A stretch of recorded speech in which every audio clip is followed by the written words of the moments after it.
What's up, nerds? I'm Kendrick, your not-so-friendly neighborhood otaku, and welcome to my channel where I talk all things anime, manga, manhwa, webcomics, and cosplay. If that's the type of thing you're into, then make sure to subscribe. Today what we're going to be doing is watching and reacting to episode 38 of the Apothecary Diaries.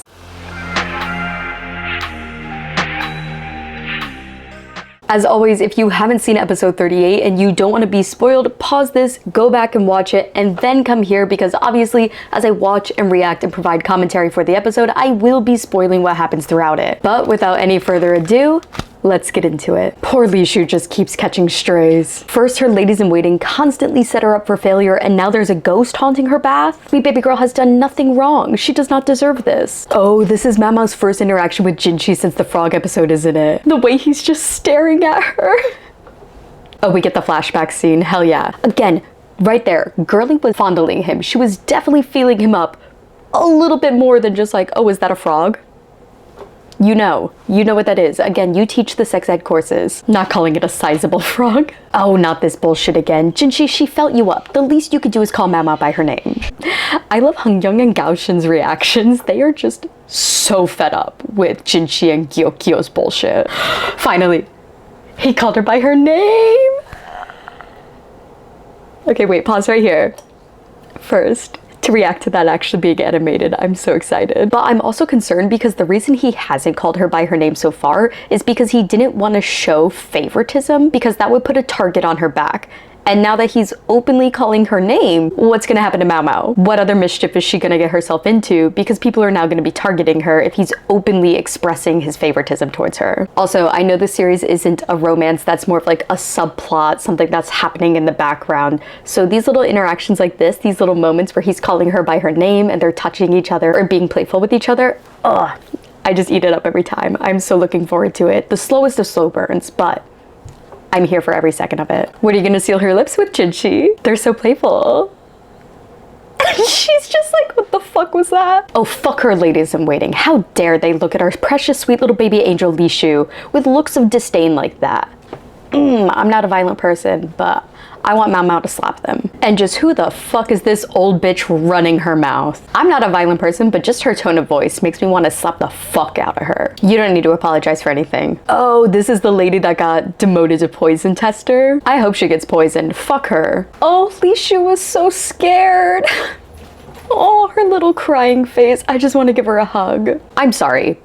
They saw the mold, and instead of cleaning it up, which would benefit everyone, not just Concert Lishu, they said, let's just cover this and ignore it. They just turned a mold-infested and rotting room into a warehouse where they store things. I have to remember that this is like set in a historical period, because do they know what mold exposure does to them? Do they understand mold toxicity? It won't only fuck up your respiratory system, it'll also fuck with your sleep, cause neurological issues, cause muscle aches and pains, and GI issues. This is not something to fuck around with. It's like a full body attack. And it's right next to the baths, which are producing moisture and humidity. Oh, wait. The bath is connected to that warehouse room, and the floors have been rotting away, so there's a gap between the edge of the floor and the wall that the window is on. I'm wondering if like steam from whatever's moving the water to and from that bath is coming up then through the floors, and those vapors are like causing the curtain to look like it's dancing or look like a window is open. Okay, yeah, so we're confirming that they're connected, and if she unplugged the water, the hot water rushing under,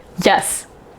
Hell yeah, got it. This is one thing I love about the Apothecary Diaries. I love mystery series in general, but with the Apothecary Diaries, you should be able to solve the mystery as Mao Mao solves it. She's uncovering hints and she's telling them to you.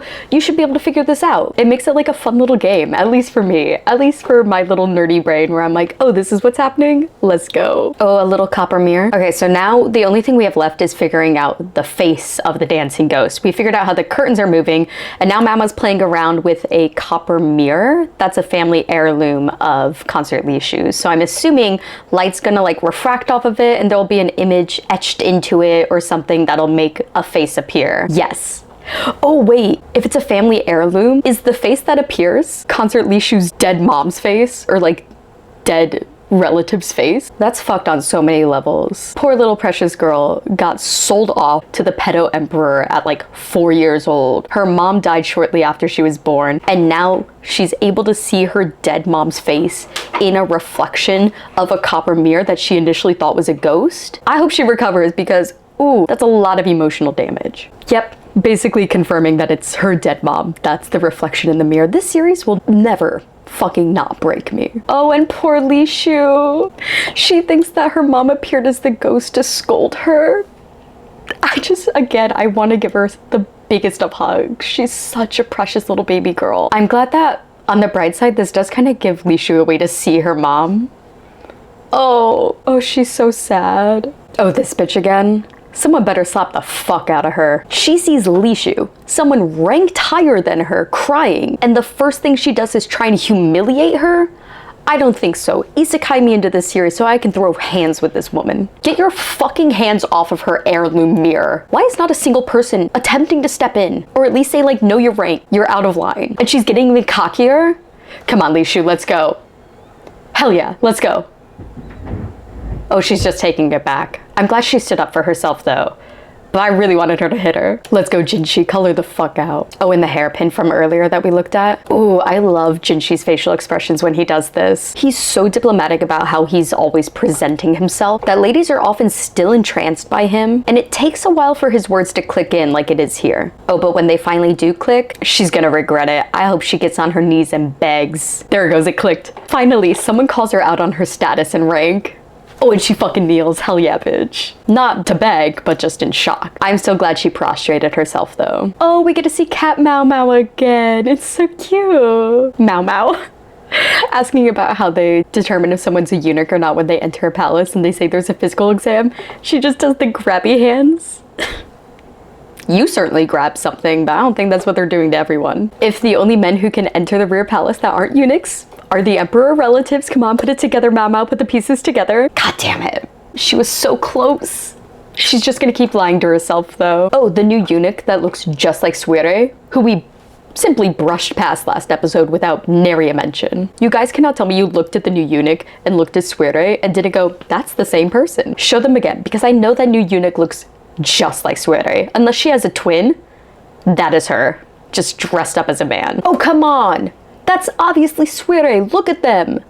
That looks just like them. Again, unless she has a twin, that is s2e14. She somehow made her way back into the palace. Why? No idea. She faked her death to escape. I don't know why she would come back, but I have to read the light novels. That's all this is telling me. Oh, someone fucked up. Wait, there's Mau Mau. No. No. No. Not Xiaolon. She only has 6 months left on her contract and has been trying so hard she can't get reprimanded. She cannot. I don't care what happened. I don't care if she fucked up with that eyes. My little precious baby. And that is how we end episode 38 of the Apothecary Diaries. Oh my god, I've gone through like an emotional roller coaster here, and now I'm so nervous for episode 39 to see what happens to Xiaolon, because again, if you've seen any of my other commentaries, she is just like precious little baby girl to me who deserves to be protected at all cost. And to see her crying and being reprimanded, my heart. But also, we have to talk about the fact that Jinshi called Mau Mau by her name. He also is showing more like physical attention to her and teasing her a little bit more the way that she's always been teasing him. So I'm really happy to see their relationship bloom again slowly. The slowest of blooms, but it's happening and I'm so ready for it. This episode has really just driven home the fact that though I am caught up with the English releases of the manga, I do need to read light novels because we are fully in like light novel territory here, and I'm gonna be completely blindsided by everything that happens from here on out, which I'm okay with. I'm okay with being spoiled by the anime, but I also just want to read it in the mangaka's art and in the original author's words. I hope you enjoyed this episode as much as I did, but that is all for today, folks, and I will see you next time.